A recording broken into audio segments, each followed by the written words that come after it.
Hello and welcome to our third discussion session. For many of you, if this is your first time interacting with TiPS, welcome. We are a official nonpartisan network for all Tamil Canadians working and that are interested in politics around government and with their allies.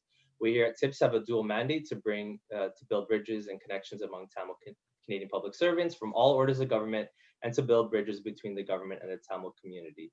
We hope through conversations like this we're able to foster more inclusivity and continue to build bridges between Tamils and the government at large as well too. So today we welcome Samanta Krishnapillai. She is the founder of OnCOVID Project to combat pandemic privilege, misinformation while leveraging social media to reach young people where they are. While nearing the completion of her master's degree in health information science from Western University, she founded the OnCOVID19 Project to combat pandemic privilege and misinformation while leveraging social media to reach young people where they are. The OnCOVID19 Project is now a growing volunteer team of over 100 adults that share credible, concise, and Canadian information every day. In 6 months, the Instagram page has over a whopping 6,000 followers, and the posts reach over an average of 40,000 young adults. To end the year, Reader's Digest Best Health magazine named Samanta one of the 2020 health heroes and their Women of the Year. So we're thrilled to have you and welcome. And to get started, obviously, do you want to tell us a little bit about the OnCOVID19 project and what drove you to start this project? Yeah, well, thank you so much to you and TiPS in general for having me. It's super exciting. I guess I was just frustrated with the communication that was created around the pandemic and communicating to people with like their public health guidelines and how to be safe. And I sort of began to identify little things that could have been a little bit better. And at first I tried to reach out to elected officials and public health units. And when that wasn't super successful, which, makes sense. I was a master's student being like, excuse me, I fixed your problem. So they were not super, interested at the time, and they were solving a global health crisis. So I just sort of realized that I could address those issues. And during a global pandemic, they were saying we're all in this together. It's going to take all of us. And it just kind of felt like this was my opportunity to meaningfully give back during a time of such uncertainty. And that's really gotten me through the pandemic personally. But I guess the issues that I sort of saw that I wanted to help solve was a couple of things. So the first one was that a lot of the official messaging that we were receiving was sort of towards people that could follow those instructions. So if you weren't able to, if you had no ability to follow it exactly, then you didn't have that pandemic privilege and therefore was kind of left on your own to figure it out. And that's a really crappy feeling of wanting to stay safe, but not knowing how to adapt public health guidelines to apply to you. And I wanted to help with that and help people keep people informed so they can make evidence-informed decisions about their own well-being. The second part was that most of the communication was sort of targeted towards middle class, middle-aged people. There was a lot of communication around, job stuff, working from home, what to do with your kids, but there wasn't a lot targeted at teenagers, 20-year-olds, and like early mid-30s people. Like for that group or demographic, it was sort of like you had to sort of figure it out. And the only time people mentioned us was when they were blaming everything on us. So that didn't seem super productive or a way of sort of solving any problem. So that was something that I'd sort of identified that needed to be addressed. And also there was no sort of use of social media in a way that I thought could be really helpful. I'm not like a social media expert. I just have my own Twitter and Instagram, but I do know that social media is a two-way communication tool, and it really didn't feel like it was being used as such. And that gave me the opportunity to build it. And that's sort of what we did. Now, it's really inspiring how you saw that gap and then, you found the solution being, you to help kind of fill that gap ultimately. But like, what are some of the stuff you've been hearing from young people through, through social media? What have they been saying about the pandemic?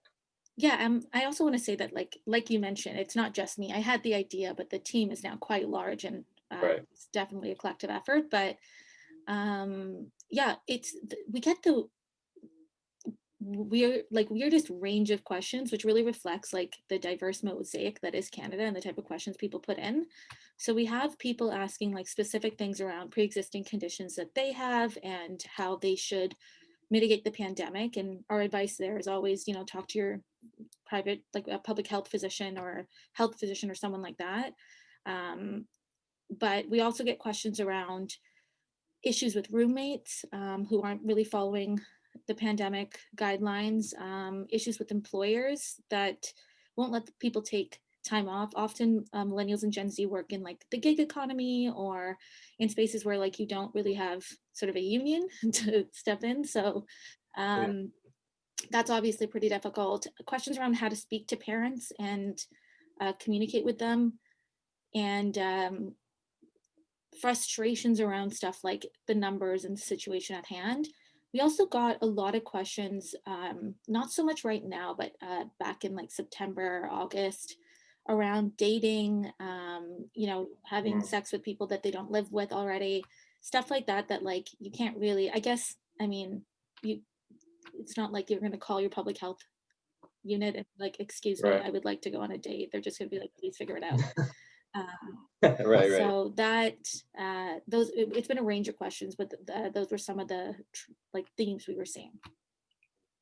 right. Well, that's really cool.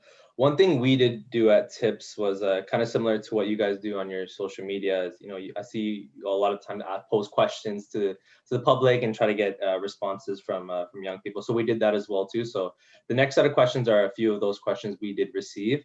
So one of them it is a bit basic, but I think sometimes people kind of forget about the spread of the virus. So can you actually just speak a little bit about the spread, like if it is only airborne, and kind of that extends into like why we have so many cases as well too right now, especially in Ontario.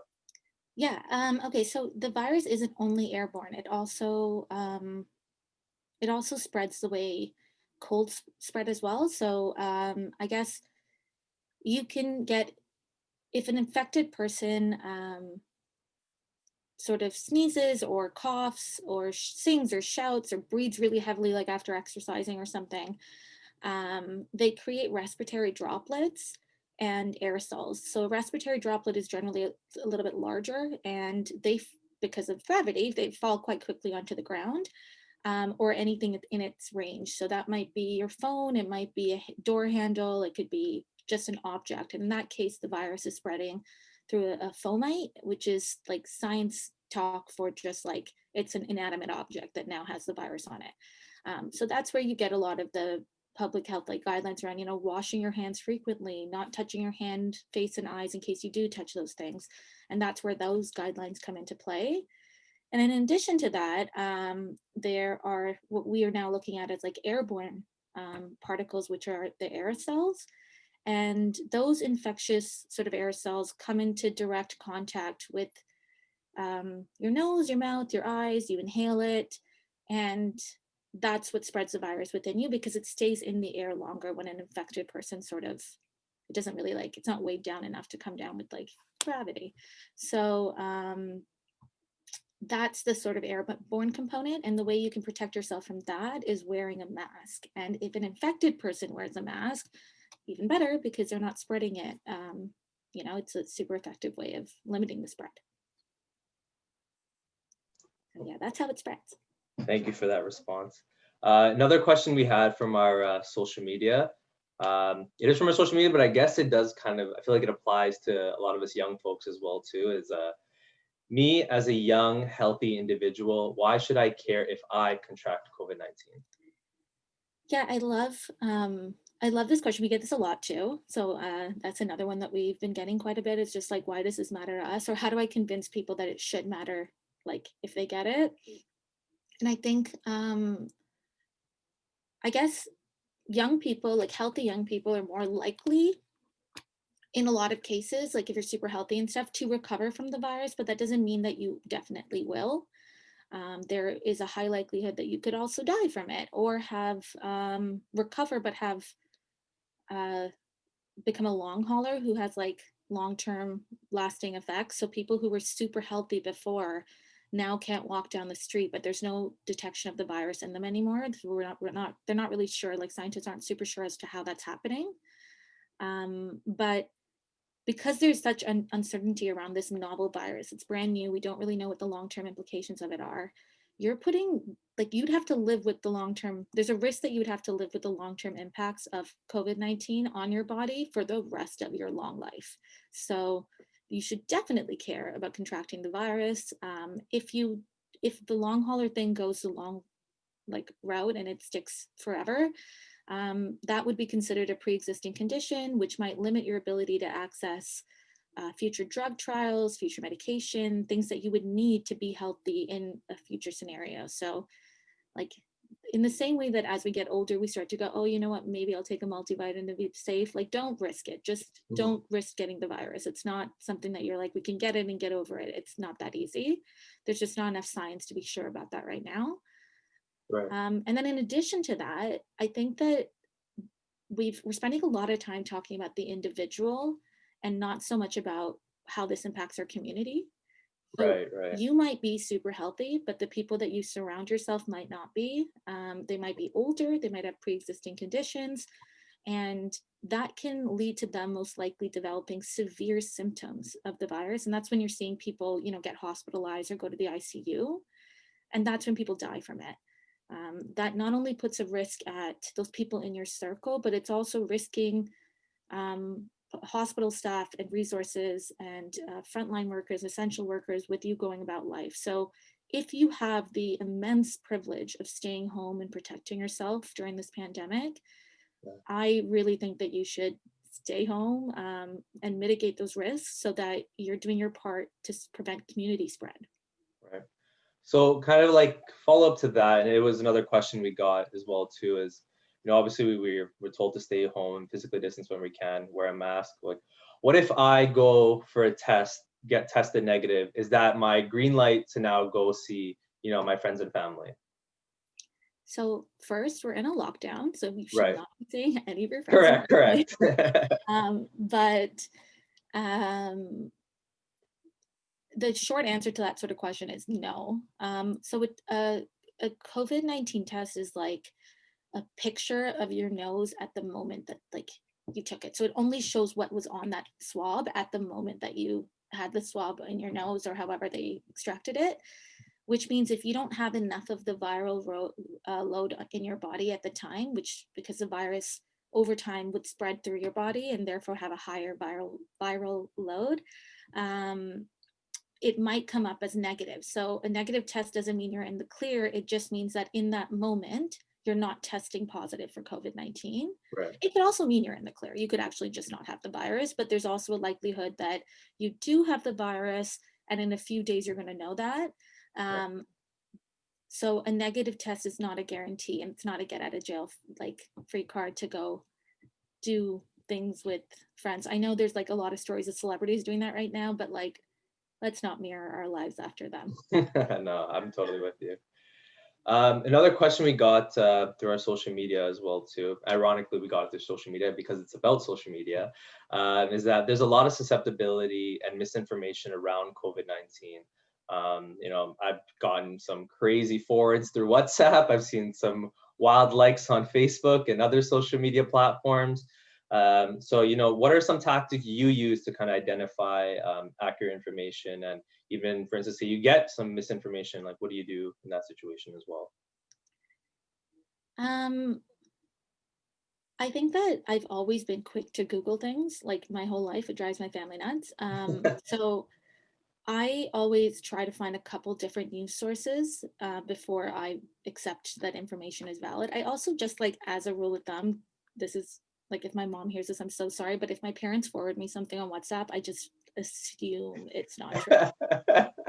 I think I'm with you on that one. I can't lie.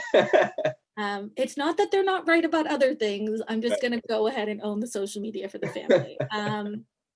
But yeah, I think there's a lot of little things to go with that. So WhatsApp images, even like the stuff that OnCOVID19 does, like I know that we're evidence informed, but if you don't know us yet, you should Right. be critical of the material that we're putting out. Mhm. Eventually, over time, you might come to trust us the same way you trust a friend. But if it's the first time you're seeing a resource, in the same way you wouldn't trust like a random person in the street with everything in your pocket, you shouldn't just believe the first thing that you see if it's a source that you're not used to. And I also stick to a couple like key ones. I check Canada's like Canada.ca's public health website. I'm a big fan of it. I think it's super simple language and really easy to understand. I double check it with a health journalist and a couple of experts that I know. I like see them post about it or talk about it, and they often link the material. So I think it's more about making sure it's coming from a trusted source. And as long as you're able to verify that source or the origins of where that story comes from, that's a way to kind of combat it. With our parents and that sort of generation of sort of like the WhatsApp forward, which is like for the rest of us what we did with forwards on email back in the day. Right. Uh, I think the best way to sort of approach it is the way we approach anyone who believes something that's not evidence informed, and that's with kindness, just being like, hey, I see that you care and you're concerned. This doesn't seem super factual. Give me a minute. I'll look up some stuff and circle back to you. And I think there are a lot of physicians, there are a lot of doctors, there's a lot of healthcare experts out there putting out credible, concise information that you can then use. And if anyone wants them, you can direct message us on Instagram and we will send you those resources. We are, you know, yeah, so that's something I do. But yeah, checking your sources, making sure it's a trusted resource. Mhm. Scan for bias in the tones and word choices, like shut down anything that calls it a Wuhan virus. They're wrong and false, so just shut it down.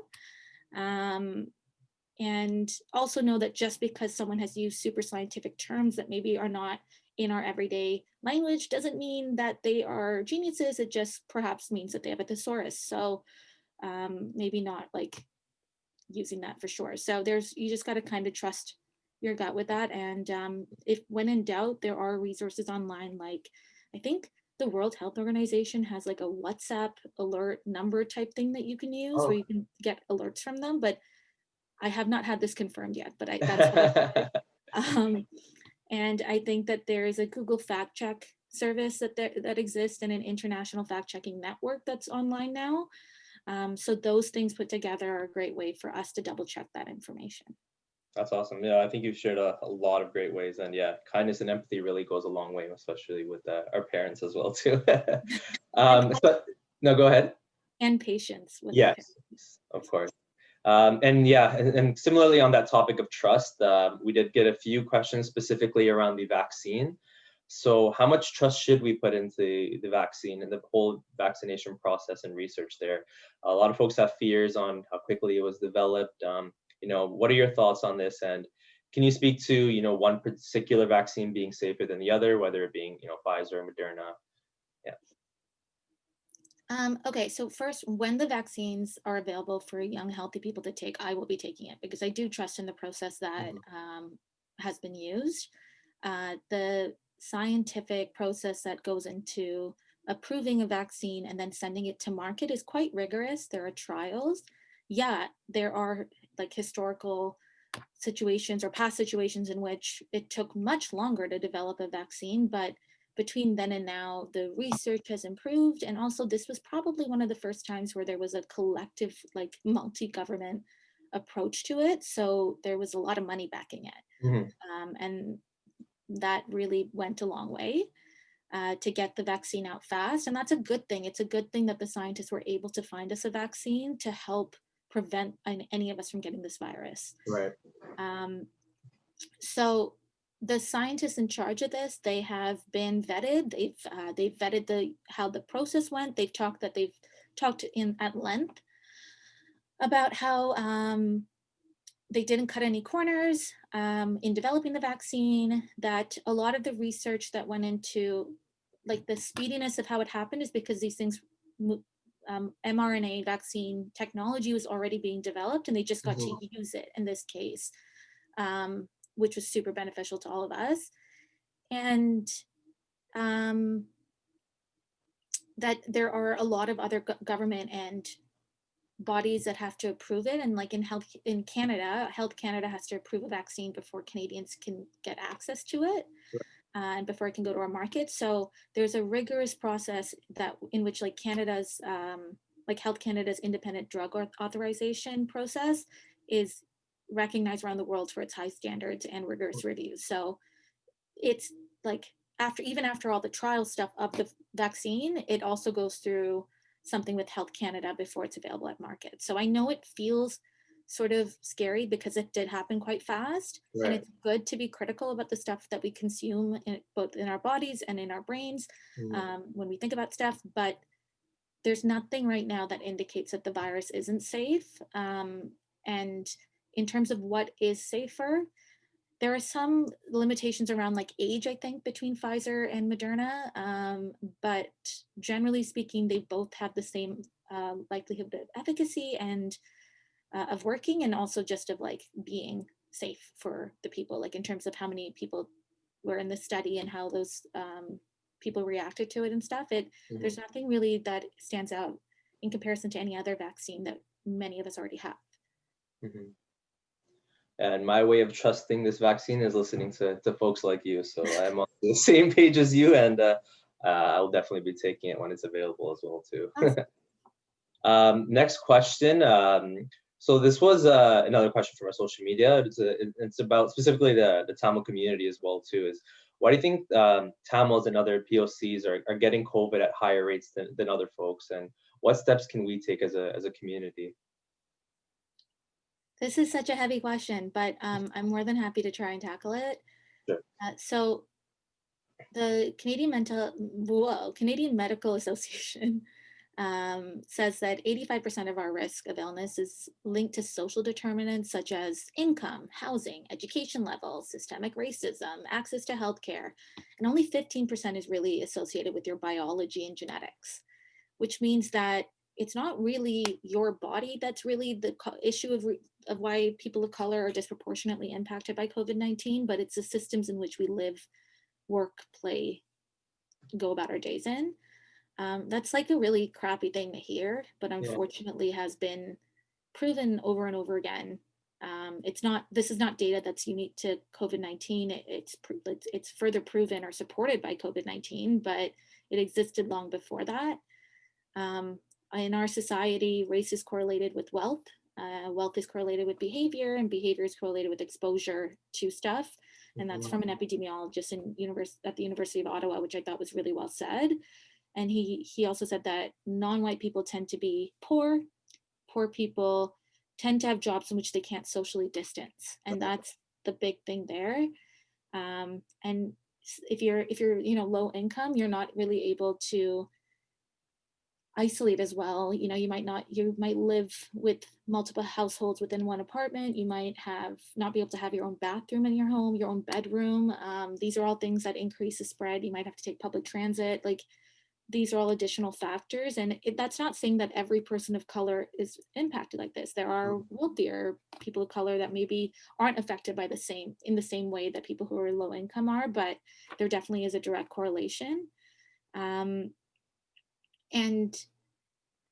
in like specifics around COVID-19, non-white people, so like people of color, are at a higher risk of being infected by COVID-19. Like, they've seen it everywhere, and it's also because a lot of our pre-existing conditions such as hypertension, diabetes, obesity, those can all lead to severe symptoms which lead to hospitalization and death.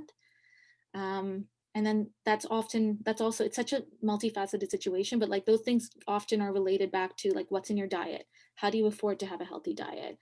What's your knowledge around diets? And like the importance of certain nutrients. Like, there's a health literacy component to it that not everybody has.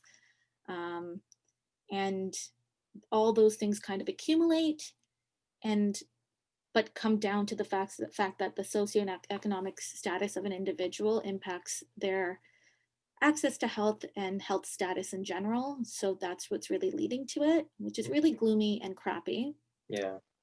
But what I think is a really important thing to sort of act on is much like with this project started because I felt like young Canadians weren't being spoken to. And in the same way, I think it's fair to say that overall, most messaging is to sort of the middle class, westernized white person and middle-aged, and it's not really towards BIPOC communities. And I think what happens with that is that if you're a person of color, you have to learn how to adapt regulations to your own life, which is hard. They're not things that you spent years in school for. So why would you automatically know how to adapt it to your life? Right.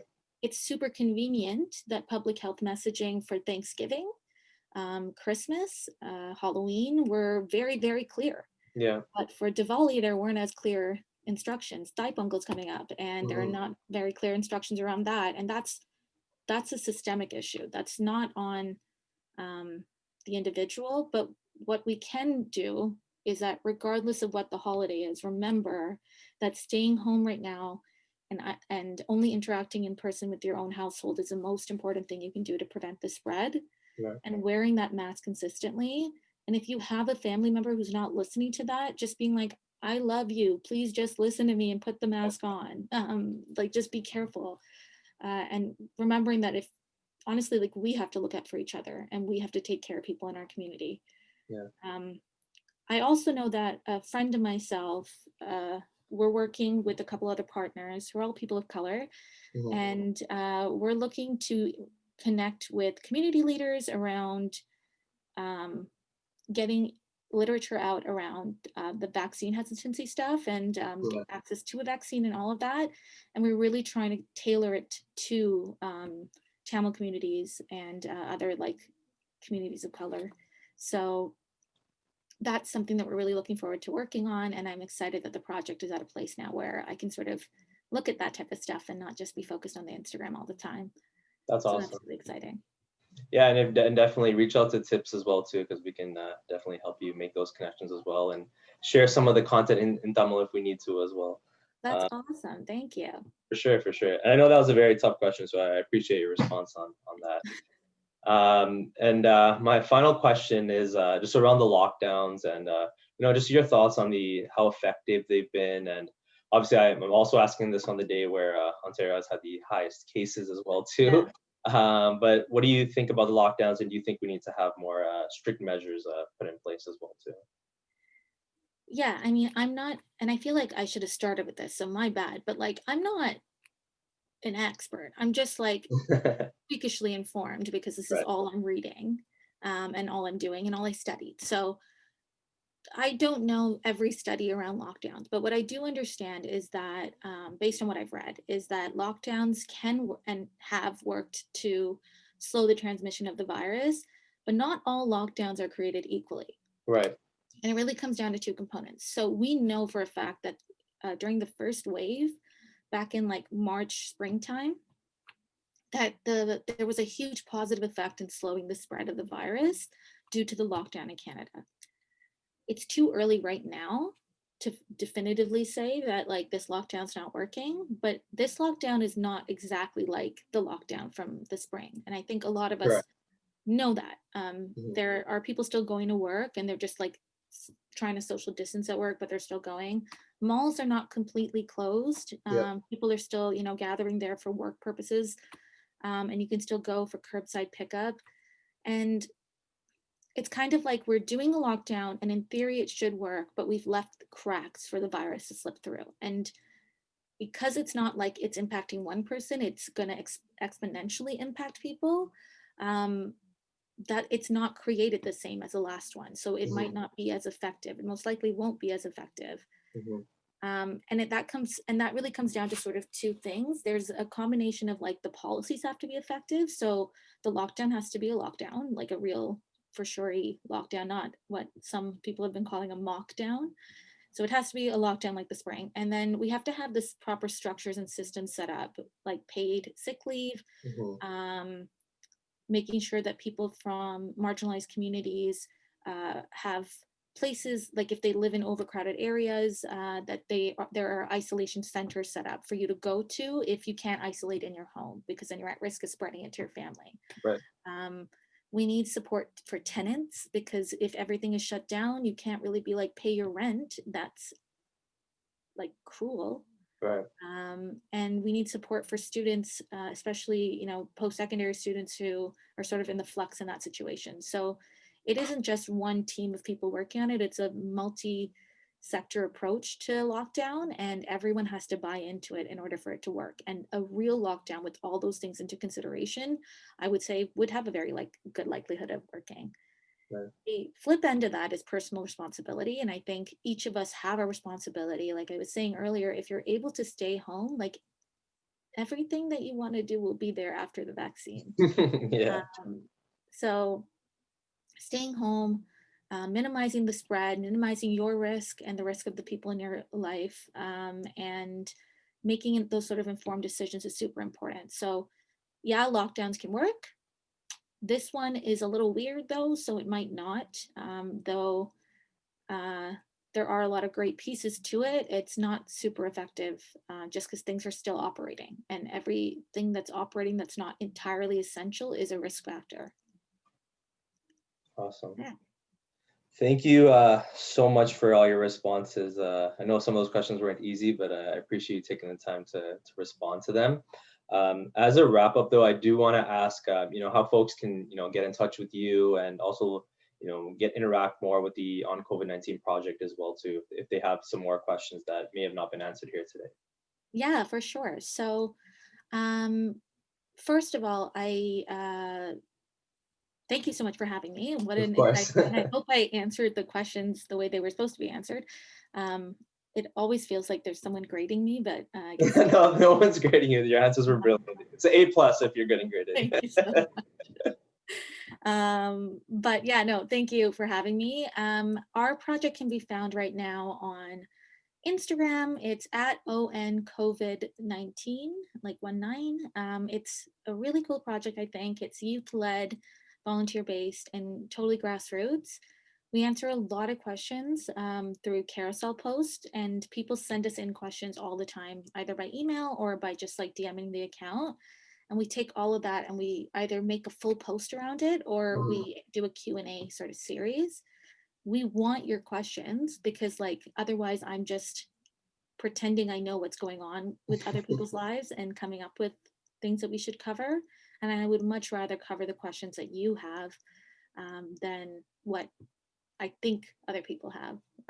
Feels a little presumptuous for me to assume. So if you have any questions, we're happy to support. And even if you have an idea or something that aligns with the work we're doing, we're more than happy to create space for you and share resources.